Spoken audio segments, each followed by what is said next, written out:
Welcome to African Kingdoms, the new official expansion to Age of Empires 2 HD Edition, which can be purchased on Steam.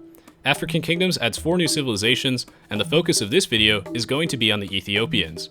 You can find more information and gameplay on all of the new civilizations in the video description below.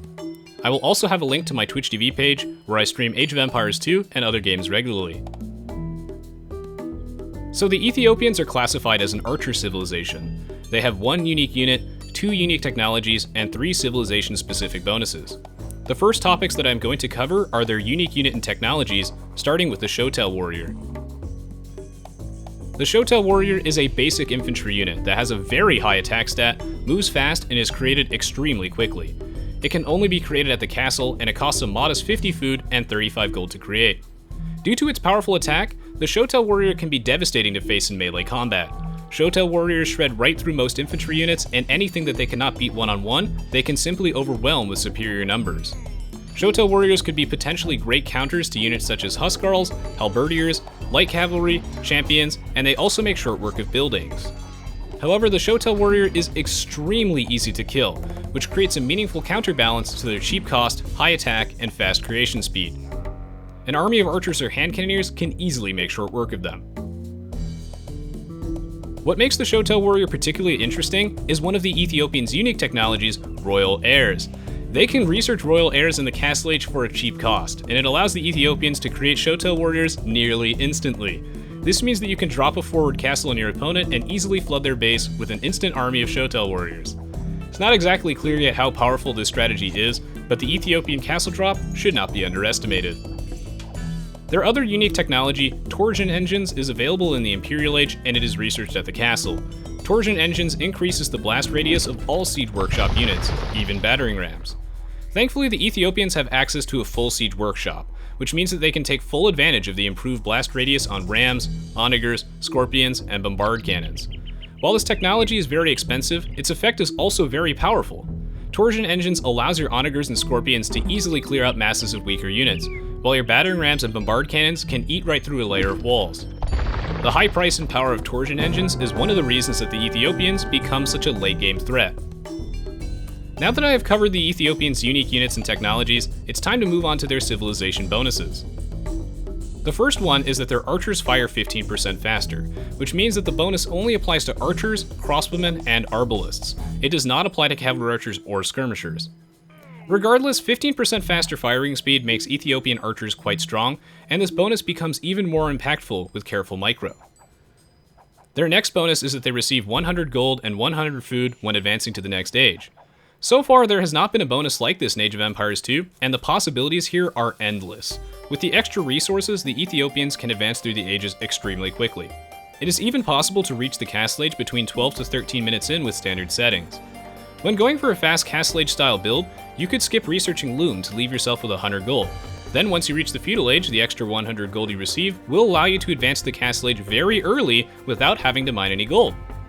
This strategy is not refined yet though, and it does carry some legitimate weaknesses. For starters, cutting this many villagers leaves you with a rather weak economy. Even with the extra resources, you may not be able to produce that many knights with so few villagers. Also, if you skip Loom, then you'll be very vulnerable to early game rushes. Overall, I assume that a strategy like this might be more suited to a defensive map like Arena, and it might allow the Ethiopians to build up a very strong economy with multiple town centers much faster than their opponents. It could also be very powerful if the Ethiopians are tributed resources from their teammates. There is plenty of room for improvement, and cutting slightly fewer villagers might be the better option. I encourage everyone to experiment with this bonus, and I look forward to seeing what types of strategies emerge. Besides advancing through the ages extremely quickly, this bonus is just overall useful for affording early upgrades or sustaining your economy. The Ethiopians' last bonus is that their pikemen and halberdier upgrades are free. Knights are such a dominant unit in the Castle Age for many reasons, but one of those reasons is that researching pikemen is rather expensive. The Ethiopians get to bypass that problem entirely, and they can easily take advantage of the free technologies because you're always going to have a barracks. Suddenly, your opponents will have to think twice about rushing you with cavalry units, since you can quickly defend with pikemen or even make camels. This bonus also has great synergy with the Ethiopians being an archer civilization, since archers are usually countered by cavalry. Now onto their team bonus. Having an Ethiopian teammate will grant you and your allies an extra 3 line of sight on your towers and outposts. This vision bonus really encourages players to build outposts and watchtowers to warn them about upcoming attacks. Outposts are not too commonly seen in Age of Empires 2 due to their stone cost, but this team bonus makes them nearly twice as effective and definitely worth considering. It is also worth noting that if you're going for a watchtower rush, the extra line of sight will give you a lot more information on where your opponent's villages are hiding. Overall, this team bonus is not as powerful as some of the other ones, such as trade units generate 33% extra gold or knights +2 attack versus archers, but it certainly has its uses. For the purposes of this video, I'm not going to go over everything in each civilization's tech tree, but I will highlight many of the most important parts. In terms of the Ethiopians' tech tree, they have a strong archer range, but keep in mind that their archers fire 15% faster bonus does not apply to skirmishers or cavalry archers.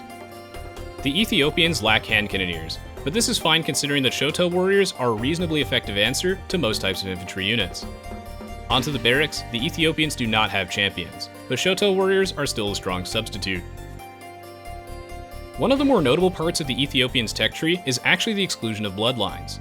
Without access to bloodlines, the Ethiopian Scout Cavalry Rush and Knight Rush become a lot weaker as the game drags on. The lack of bloodlines is intended to offset the crazy stable rushes that are made possible through the Ethiopians receiving 100 gold and 100 food when advancing to the next age. This means that going for an abnormally fast castle age and rushing out knights might not be as game-breaking as it may sound. In addition, without paladins or plate-barding armor at the blacksmith, the Ethiopians will have a relatively weak cavalry line late in the game, but they still do have hussars and heavy camels. Onto the dock, we can see that the Ethiopians lack many of the late-game naval units. Without access to fast fire ships, the Ethiopians might have difficulty staging a comeback on the water if their opponent has a large army of galleons. Overall though, the Ethiopians might still be decent on the water due to critically having access to galleons, bracer, dry dock, and shipwright. The Ethiopians' extra resource bonus also provides a pretty strong fast castle age into monks, but a lack of redemption might prevent that strategy from getting out of hand. Their strong late game though is reinforced through getting a full siege workshop, siege engineers to the university, and a nearly full blacksmith. The last important part of their tech tree will be the lack of crop rotation, but the Ethiopians will still have a decent late game economy through having gold shaft mining and two-man saw. Overall, the Ethiopians have a relatively weak early game, but that weakness is offset by an incredibly strong late game. Thankfully, the Ethiopians have the ability to rapidly advance through the ages to help them reach the end game faster. It is important to note that their economy bonus opens up the possibility for so many unique strategies. By cutting a variable amount of villagers, you can advance through the ages much quicker, but at the cost of your economy. It might turn out that cutting too many villagers may not be worth the extra speed, but we'll have to see. Since their economy bonus only applies when they reach the next stage, it does not do anything between those times, and as a result, the Ethiopians will be vulnerable if they cannot take advantage of that crucial window. They are not completely helpless in the early game though, as faster archer firing speed and free pikeman and halberdier upgrades are all good bonuses. In addition, the Ethiopians have a potentially strong castle drop due to royal heirs and the fast creation speed of Shotel Warriors.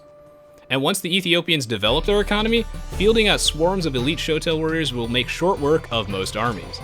Unless their opponents take advantage of the weaker early game or make clever use of counter units, the Ethiopians should be able to overwhelm their enemies with Shotel Warriors and great siege. I find this civilization to be incredibly interesting, and I look forward to exploring exactly what the Ethiopians are truly capable of. Thank you so much for watching. If you enjoyed this video, then please consider leaving a like rating as well as a comment below. I always read all the comments, even if I don't get a chance to respond to them individually. Feel free to let me know what types of African Kingdoms videos you would like to see. If you are looking for more Age of Empires 2 content, then you're in the right place. My channel has all sorts of Age of Empires 2 videos on African Kingdoms, as well as content relating to other games. Last but not least, I do livestream on Twitch TV regularly, and I'd love to have you as part of our wonderful community. You can find my live streaming schedule on my Twitch page by scrolling underneath the video player there. I update it every few days, and it's the best way to know when I'm streaming next.